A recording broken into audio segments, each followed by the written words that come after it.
कमाल की नफरत में इस कदर आगे बढ़ गया कि आप उस पर इल्जाम लगाना शुरू कर दिए। ये लोग अभी अभी निकले हैं, कोई इंपॉर्टेंट मीटिंग है शायद, इसके लिए गए हैं। सीसीटीवी फुटेज में साफ देखा जा सकता है कि जिन्होंने तुम्हें लूटा वो वहाँ वेट कर रहे थे और कमाल उसने बिना किसी वजह के वहीं ब्रेक लगाया। ये कमाल की नफरत, मैं ये रिश्ता निभाना चाहता इसके लिए गए हैं। हूँ। सीसीटीवी जाओ उनके ऑफिस और अलमारी की तलाशी लो।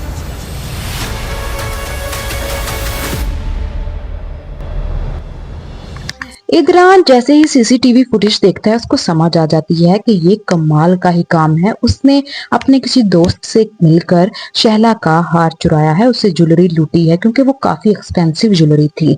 लेकिन जैसे ही इदरान अपने बाबा के साथ ये सारी बातें शेयर करता है, गयूर अंकल भी हैरान रह जाते हैं। लेकिन शहला जो है वो मानने को तैयार ही नहीं होती। वो कहती है कि ये कमाल की नफरत में इस कदर आगे बढ़ गया है कि उसी को ही चोर ठहरा रहा है जो मेरा शोहर है। मैं उसके खिलाफ एक लफ्ज नहीं सुन सकती। कमाल चोर नहीं हो सकता। दूसरी तरफ मारिया जो है वो इदरान के ऑफिस में फुल जासूसी कर रही है। वो सारी रिपोर्ट जो है वो अपने भाई को दे रही है और कमाल उससे कहता है कि जाकर अंकल का लॉकअप देखो और उसमें जितनी भी फाइल्स हैं अलमारी में वो सब की फुटेज मुझे भेजो ताकि मैं पता तो लगाऊं इनके पास कितनी दौलत है और शहला के हिस्से में क्या क्या आएगा और मैं थोड़ा सा अंदाजा लगा सकूं कि मुझे कितनी दौलत यहाँ से लूटनी है।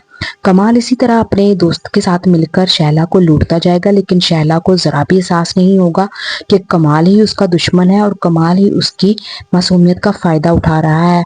उसका तो सारा ध्यान समीन पर है। समीन की नफरत में वो सब कुछ कर रही है।